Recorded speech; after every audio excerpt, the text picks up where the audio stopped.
Lagay tayo tubig. Lagyan natin yung kamatis, sibuyas, asin. Takpan natin mga karagon. Lagyan natin yung sili, talbos ng kamote, saluyot,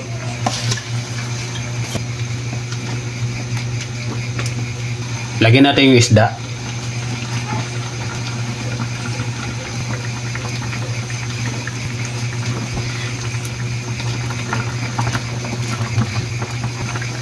lagyan natin yung kalamansi,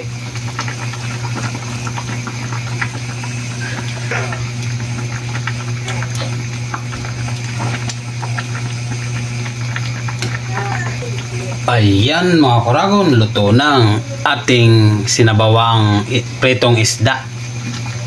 Thank you for watching.